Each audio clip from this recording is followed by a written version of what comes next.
નમસ્કાર દર્શક મિત્રો, બ્રેકિંગ ન્યૂઝમાં આપનું હાર્દિક સ્વાગત છે. આપ જોઈ રહ્યા છો ગુજરાત ન્યૂઝ 24. પાટણમાં વધુ એક પોલીસ ચોકીનું ભૂમિપૂજન કરાયું. પાટણ શહેરનો વ્યાપ અને વિસ્તાર વધી રહ્યો છે ત્યારે રાણકી વાવ એ વર્લ્ડ હેરિટેજમાં સ્થાન પામી છે. ત્યારે વર્ષે દાડે મોટી સંખ્યામાં દેશ વિદેશથી પર્યટકો આ સ્થળની મુલાકાતે આવતા હોય છે. ત્યારે પાટણ નગરજનો દ્વારા છેલ્લા ઘણા વર્ષોથી રાણકી વાવ વિસ્તારમાં અલગ પોલીસ ચોકી ઊભી કરવાની માંગ કરવામાં આવી હતી. જે સંદર્ભે પાટણ જિલ્લા પોલીસ દ્વારા આજે રાણકીવાવ પોલીસ ચોકીનું ભૂમિપૂજન કાર્યક્રમ યોજાયો હતો.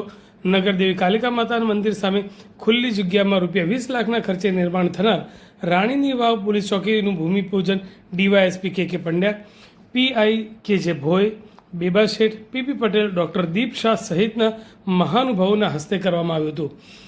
આ ચોકી અંદાજે 4 મહિનામાં કાર્યરત થઈ જશે, જેમાં 1 પીએસઆઈ, 3 હેડ કોન્સ્ટેબલ, 10 પોલીસ કોન્સ્ટેબલનો સ્ટાફ કાર્યરત કરાશે. રતનપોળ, સાલવીવાડો, 3 દરવાજા, મદારસા તેમજ રાણીની વાવ વિસ્તારમાં આવતી તમામ સોસાયટીઓ આ ચોકીમાં સમાવેશ થશે. આ ચોકી કાર્યરત થવાથી કાયદો અને વ્યવસ્થાની સ્થિતિ જાળવવામાં મદદરૂપ થશે.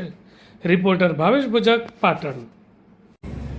આ ચોકી માટે ઘણા લાંબા સમયથી પોલીસ અધિક્ષક સાહેબ તરફથી આ વિસ્તારમાં એક ચોકી કાર્યરત થાય એ બાબતે પ્રયત્નો કરવામાં આવી રહેલા હતા.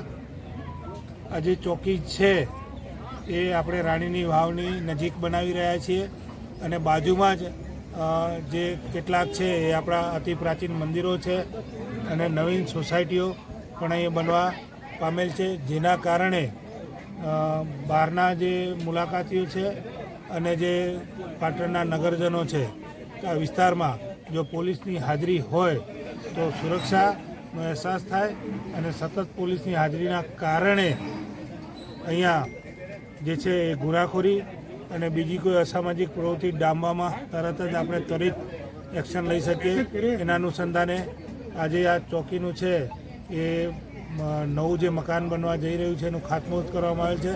આ ચોકીમાં જે મકાન બનશે એ આશરે 3 માસના સમયગાળામાં 20 લાખ રૂપિયાના ખર્ચે બનવા જઈ રહ્યું છે.